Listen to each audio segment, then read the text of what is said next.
the White House today and, well, everywhere, I guess, it was Take Your Kid to Work Day.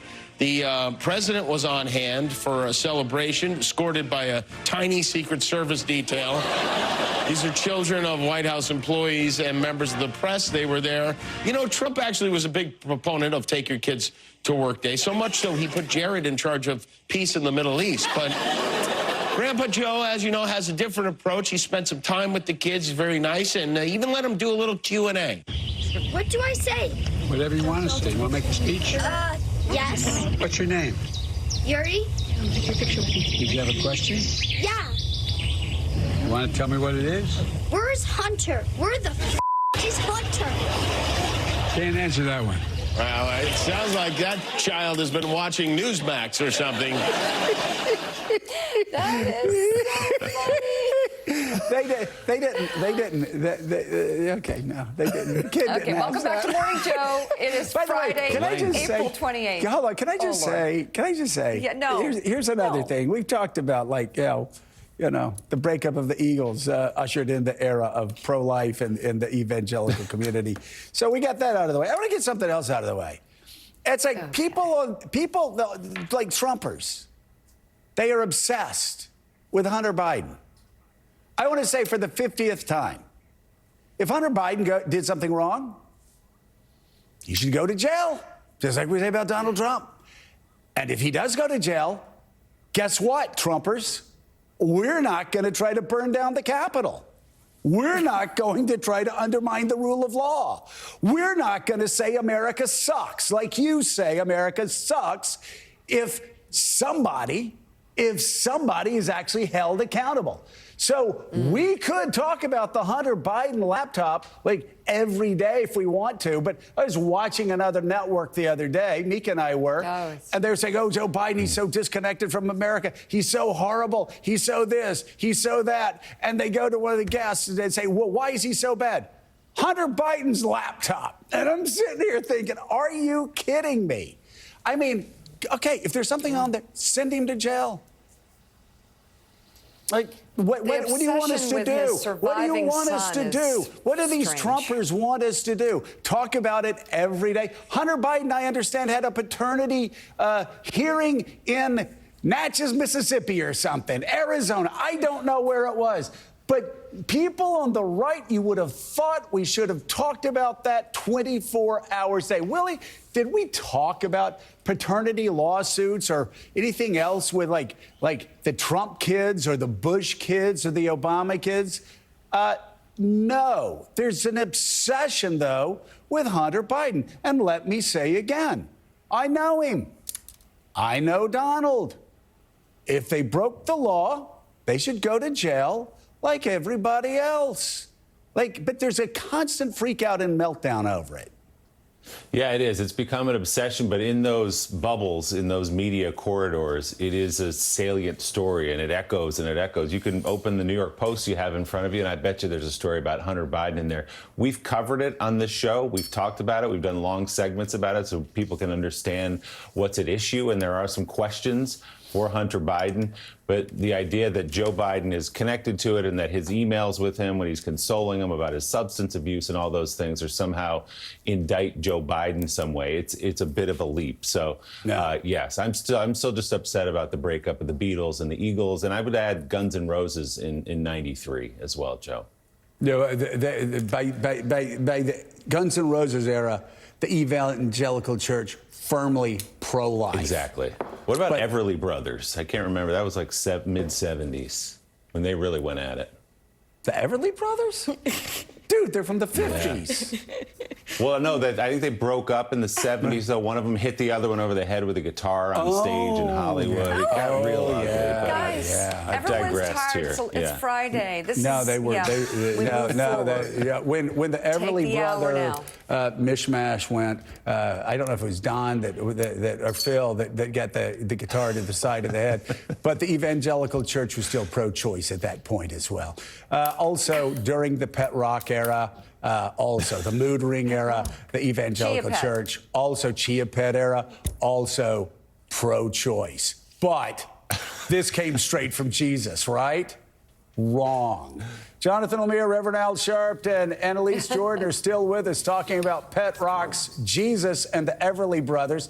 Let's bring in right now New York Times opinion columnist David French. He's going to have something to say about the Everly Brothers, I'm sure. Pulitzer Prize-winning columnist and associate editor of the Washington Post, Eugene Robinson, and the co-founder of Axios, Mike Allen, who has the words for the day. Mike? Happy White House Correspondents' Friday. Okay, very good. Well, David French, I feel like we need to bring you in really quickly here since we've been talking about evangelicals in church. But first, I know the Alabama quarterback, the great Bryce Young, went #1 last night. What did Kentucky's quarterback do? Kentucky's quarterback slid a little bit in the draft there, Joe. So not surprising, but disappointing for Kentucky fans.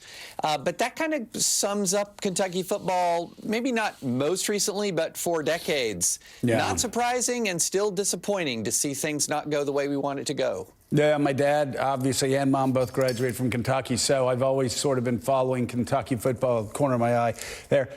So, listen, I don't know if you've heard any of our evangelical talk about pro-life. Not saying that great evangelicals shouldn't be pro-life, just saying that for people that say that this is the center point of the faith, they're missing the point that actually the Southern Baptist Church was pro-choice until the Eagles broke up. So I'm having a hard time having Jesus looking at the River Jordan and making a proclamation about abortion.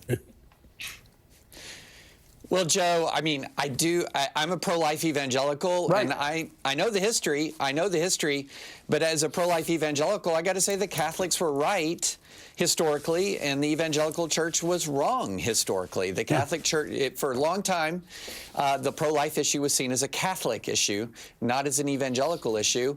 And quite frankly, speaking from my own religious tradition, I think the Catholics were right on that, and evangelicals were wrong, and it was good that evangelicals changed their position on life. Yeah, well, I mean, and again, that's certainly your opinion, and you're entitled to that opinion. My personal feeling is, though, and I think, and you're right, the Catholics were strong on this, but even they debated it through the centuries. But I think in the 1930s, they became more harder on the issue. But again, the fact that this one issue has come to define Christian nationalism, has come to define what it means to be a Christian, it just twists and distorts, in my opinion at least, the Gospels. Well, look, I mean, I think it's an important issue, Joe. But here's the thing. I know I'm in the political minority on this. You know, I'm in favor of sweeping abortion restrictions because I believe that the life in the mother's womb is an independent, separate human life that is dependent, of course, on the mother for life. But it's still a life, and so it's entitled to protection. And one of the grievous wrongs of Roe v. Wade is it stripped away from the states the ability to even protect that life at all. Now, I know that I'm in the minority on this, and I know that the pro-life movement has a lot of work to do to persuade Americans of this position. This is a hard position to persuade a majority of Americans to take. And so I do think that the pro-life movement has a tremendous amount of work to do, and in many ways has made a mistake by focusing more on punitive legislation in a way that's alienated an awful lot of people, as opposed to putting forth proposals that have a holistic approach to the issue of life. I'm very much in favor of, for example, Elizabeth Brunig wrote that birth should be free in the United States. There are other ways to really support moms and kids. But I understand, Joe, that my position's a minority in America. And you know, Gene Robinson, one thing that David has written, and I think it's a brilliant insight, pro-lifers got a ban or got Roe v. Wade overturned. David French, what a long week this has been. Tucker Carlson, it seems, that news dropped in 1943. It's Friday now, and we've had a couple of days, and you know, it's so interesting. You say something here brilliant, insightful. You say Tucker Carlson was both more and less important than you think. And somebody brought up the point that Tucker had like 3.3 million people looking at him. We're a country of 333 million people. 150, 160 million people voted. So that's just a small fraction of it. And yet he seemed to have such a disproportionate impact on one of the two major parties that he could literally, you talk to his producers, he literally could threaten a representative to do something. And if they didn't do it, he said, I'll destroy you tonight, according to her testimony. Yeah, look, what Tucker Carlson did, and I think his role historically was to take Trumpism, this sort of notion of that, not just the man Donald Trump, what the movement would be, and really made sure that Trumpism really reflected who Donald Trump was. And Carlson was, he was the one who radiated the same cruelty that Donald Trump did. He had the same very loose, and I'm being generous, relationship with the truth that Donald Trump did. He had the same punitive personality that, of course, in Tucker's unique twist on it, but in many ways he was just as punitive and personal as Donald Trump was. And he beamed that into Americans' homes, millions of American homes, every night, night after night during the weekdays. And it had an effect on the Republican Party. It had an effect on the Republican public. And that's how he was really important over the last few years. Now, the problem was he was on someone else's platform. He was on Fox News's platform. And that's what gave him access to so many millions of eyeballs. So now that he's gone from Fox, and he'll do something else, we don't know what that is, but there's a very high probability he's going to be considerably diminished going forward. That's the part where he's less important. But there is absolutely no question that he used that platform that Fox News gave him to dramatically influence not just the Republican Party, but sadly, Joe, parts of the Republican public that began to imitate that same dishonesty, that same cruelty, that same way of engaging in misleading argumentation that almost always ended in direct personal attacks. I saw the cultural effect of Tucker Carlson in my own community. So he was important. It remains to be seen how important he'll be going forward. I feel like we almost need to do a public service announcement to young conservatives, because when I was younger, we would try to emulate Ronald Reagan and the positive, the optimism. I still have it. I still think America's greatest days lie ahead. I still think, we can find a middle ground. We don't have to be hateful. I mean, that shaped at least me and a lot of other people growing up to believe that you can disagree with everything that Tip O'Neill believes, and Tip O'Neill can disagree with everything that you believe in, and yet at the end of the day, you can talk and have a rule that at 6 o'clock at night, which they did, politics was put to the side and they became friends. Never became personal. And think about what they were able to accomplish. We've unfortunately, conservatives have been growing up over the past 5, 6, 7, 8 years thinking the way to win is to be hateful. The way to win is to lie. The way to win is, I hate to use this word, but with Tucker Carlson, it fits better than any, gaslighting. The very things that are a lie, you call it the truth and say they don't want you. They're lying to you when they tell you this about January 6th. So they're lying to you, and we're the only ones telling you the truth, and da-da-da-da-da. And people watching, for the most part, they dig below it. Let's take his face off, please. I'd rather look at David while I'm saying this. They know he's lying. They know but they think, oh, wow, he's getting away with it. I can get away with it. I just feel like we need to just stop at this point. And as I've been saying for the last year, the laws of gravity are returning. That if you lie about parents whose 5-year-old children were slaughtered, you will go bankrupt. If you try to beat the hell out of cops who were trying to stop a riot to overthrow the federal government, you will be thrown in jail. And I could go on and on and on. There are consequences, even for Tucker Carlson, the most powerful person in cable news, the most powerful person at Fox. There are consequences to all of these actions.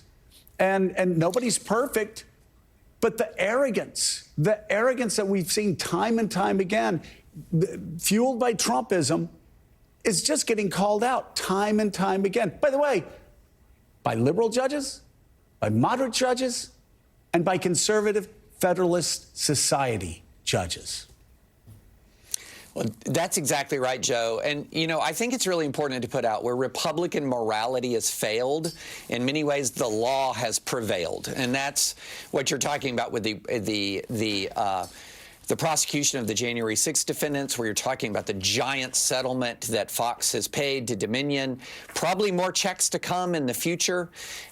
And even in the Tucker Carlson situation, there's reporting that the Abby Grossberg lawsuit that was exposing sexism and bigotry in the workplace was a factor in Tucker Carlson's firing. All of these things are where the law has come in, where the guardrails just blew away from the Republican Party. But you hit on something, Joe, that really concerns me. We now have a generation of young conservatives in college who really all they've known in these formative years is this Trumpist, Tuckerist form of discourse that's extraordinarily cruel and extraordinarily dishonest. And we wonder why Gen Z is rejecting that.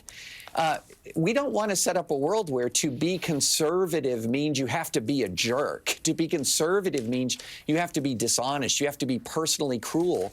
But that's what Trumpism is, and it rightfully alienates people. Yeah. New York Times columnist David French, can't agree with you more. Thank you. And Eugene Robinson, thank you as well. We'll be reading your latest column in the Washington Post. It's good to have you both.